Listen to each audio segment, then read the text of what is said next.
welcome to Grace, Gratitude, and Generosity, this video ministry at Robbinsdale Parkway United Church of Christ. I'm Reverend T. Michael Rock, one of the co-pastors here, and we are so thrilled that you are engaging in this ministry in this way, in the comfort of your place and your home, in the knowing of your own story, and finding a connection, a place for us to do this ministry together, knowing that in some wonderful, mystical way, our souls are so deeply connected. One of my favorite things about this time of year is the presence, the ubiquitous presence of mud. This combination of rain and water and melted snow, and the earth is making everything all squishy and messy and gross. And many people say, well, oh, that's muddy and yuck and yuck and yuck.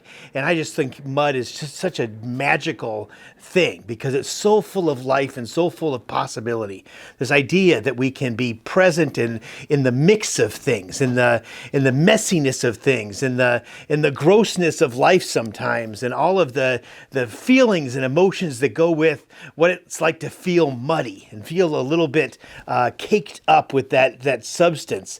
And I want you to know that what I love about mud is that it always has this sense of growth, and mud has this wonderful healing property too. In the indigenous world, the mud was often used to cover wounds, to be a salve. It was cool and fresh, and then it would dry and it would flake off and you would be healed.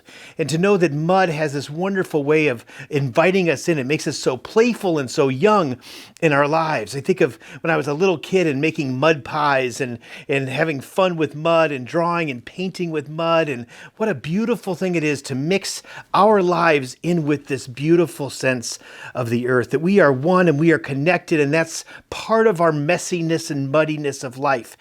And so when I think about grace and gratitude and generosity, I think about all of the places that people in different cultures and different places find their meaning in the midst of that combination where the waters and the earth come together, where we find that those new places of growth and understanding where we get to play and remember ourselves as little kids. I think of walking in the mud and having my feet stick and the sound it makes and what joy that brings. Everybody, I think, has a memory at some point in their lives of putting on their rain boots and going and splashing in rain puddles and really being playful in that way. And so I invite you in this time of April showers to find that puddle or find that place of muddiness and dig down deep in it. Maybe put it on your hands and move it around, or maybe even on your face and paint yourself a little bit in a way that reminds you of your earthiness and your grittiness and all of the ways we can be together. My last story for this is to understand that this is part of our work in racial reconciliation too. I remember as a little kid as being part of this one family in my suburban Chicago neighborhood that had much darker skin than me. And what we would do as kids together, me and the other kids would go out and we would put mud all over ourselves, all of us. And so then we would be the same color.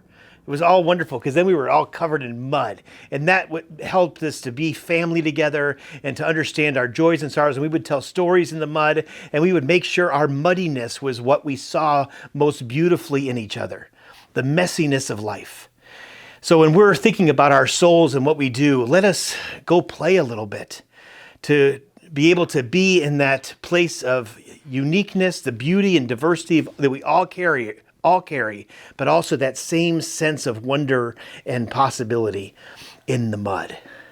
So have fun, play, and enjoy this messiness of life.